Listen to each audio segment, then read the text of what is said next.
कहा, आपने इच्छा प्रकट की और चंद्रशेखर जी ने उस तार को जोड़ा, उस कड़ी को जोड़ा और पूरी दुनिया में ये अखबार में भी छपेगा, सोशल मीडिया पर भी जाएगा। तो लोगों के लिए एक संदेश होगा और सत्ता में बैठे हुए उन लोगों के लिए संदेश होगा। इस सत्ता से सब जुड़ना चाहते हैं, लेकिन जो पार्टी आज विपक्ष में है उस पार्टी के साथ अगर इतने युवा और ऊर्जावान साथी जुड़ना चाहते हैं तो सोचो आने वाले समय में क्या होने वाला। और ये आज हम 2022 में खड़े हैं। करिए जब 19 पहले अधिवेशन में राष्ट्रीय अध्यक्ष के तौर पर श्रद्धेय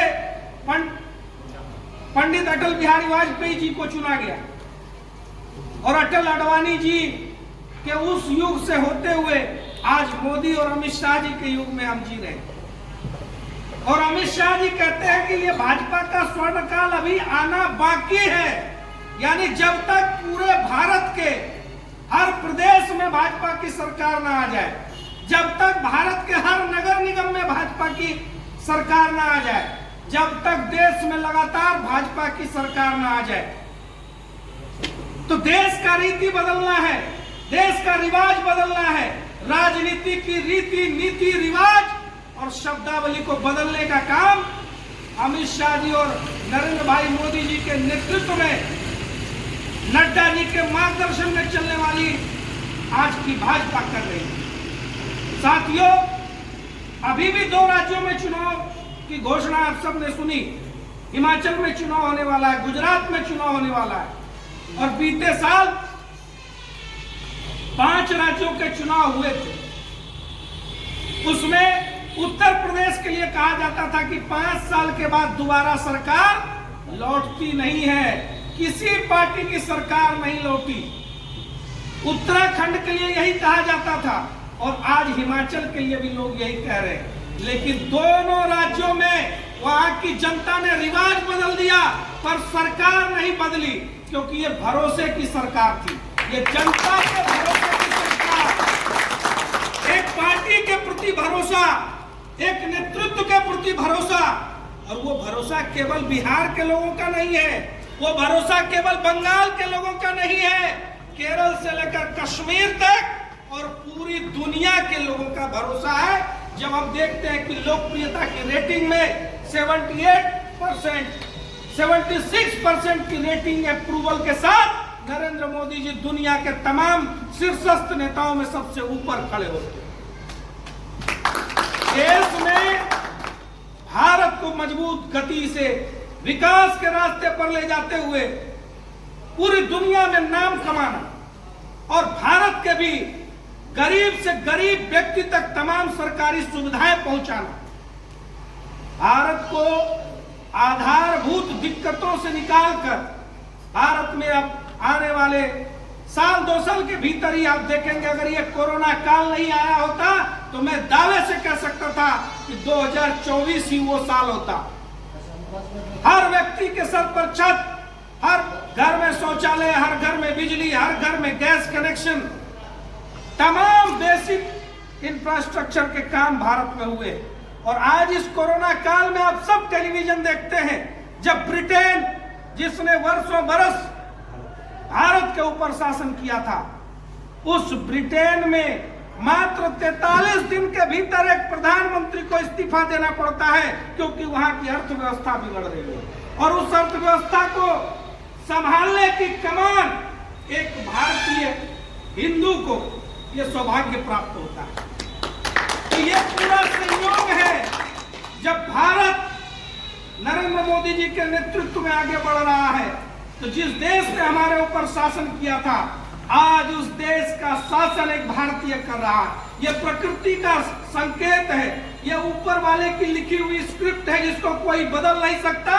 भारत का स्वर्णिम युग आने ही वाला है, हम सबको मेहनत करनी होगी। इसलिए मैं आप सबको आज याद दिलाना चाहता हूं, मोदी जी के शासन का एक मंत्र है, जिस मंत्र को आप सब याद कर लीजिए, उस मंत्र को घर घर पहुंचाइए और वो मंत्र है सबका साथ, सबका विकास,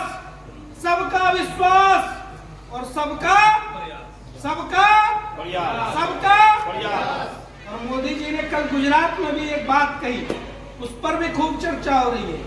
उन्होंने एक बात कही कि हर गुजराती के दिल में है कि मैंने ये गुजरात बनाया, और इस भावना को आप सबके साथ के प्रयास के इस नारे के साथ जोड़कर देखिए।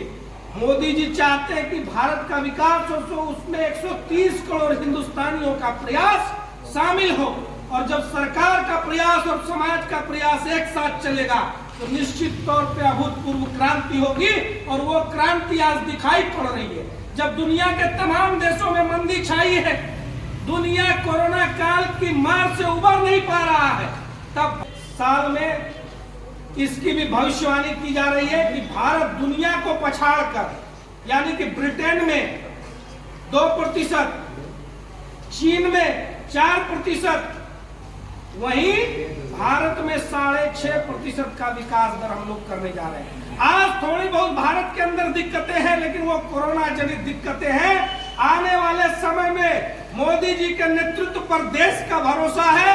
मोदी जी एक कर्मशील कर्मयोगी हैं, जो 18 से 24 घंटे में 18 घंटे काम करते हैं, और वो काम देश के लिए करते हैं।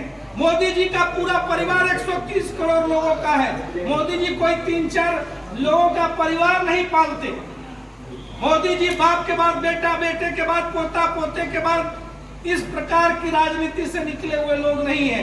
मोदी जी एक गरीब परिवार से निकले हुए व्यक्ति हैं, जो गरीबों का दर्द भी जानते हैं और अपने देश को सर्वोच्च शिखर पर ले जाने का स्वप्न भी पूरा करना जानते हैं। मोदी जी ने अगर देश में सर्वाधिक हवाई अड्डे बना कर दिए, तो मोदी जी ने एम्स भी बना कर दिया। आज पूरे देश में 23 एम्स है। पटना में एम्स खुल गया, देवघर में एम्स खुल गया। ये चीजें लोगों को दिखती हैं, और जिनको नहीं दिखती उनको भारतीय जनता पार्टी के कार्यकर्ता होने के नाते हम सबको मिलकर उनको बताना है, यही हम लोगों का काम है। तो मोदी जी के नेतृत्व में, अमित शाह जी के नेतृत्व में और नड्डा जी के नेतृत्व में भारतीय जनता पार्टी का ये कमल जो पूरे विश्व में आज सुगंधित हो रहा है, उसको आने वाले समय में बिहार में भी खिलाकर दिखाना है। अभी आप सबने बहुत तरह की चर्चा आप समाज में सुनते होंगे। यहाँ की जातिवादी राजनीति का जहर हिंदुओं को आपस में लड़ाने के लिए लेके किस प्रकार की बातें करता है। गुजरात में जब चुनाव है तो आप सब देख रहे होंगे, केजरीवाल हो या राहुल गांधी, वहां पर क्या बोलते हैं, जय श्री राम। और कर्नाटक में चुनाव नहीं है तो उनके कार्यकारी अध्यक्ष कह रहे हैं हिंदू शब्द गंदा। तो इस प्रकार की राजनीति बिहार के अंदर भी दिखाई पड़ती है। जब पीएफआई एक प्रतिबंधित आतंकी संगठन के ऊपर कार्रवाई होती है, उस कार्रवाई में खलल डालने का काम बिहार की पुलिस करती है।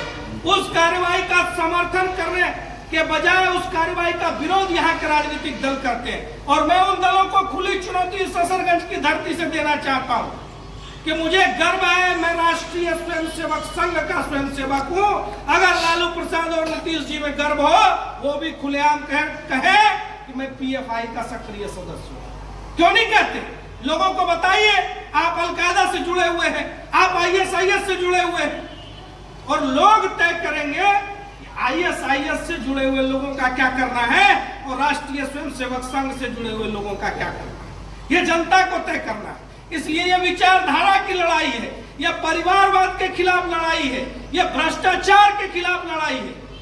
अरे सर्टिफाइड भ्रष्टाचारी जो लोग जेल में हैं, जो जेल से बेल पर चल रहे हैं, वैसे लोग अपने आप को पाक साफ बताकर केवल जाति की सहानुभूति पाना चाहते हैं। और वैसे लोगों की राजनीति को भी तोड़ने का काम मोदी जी ने उसी मंत्र से किया है।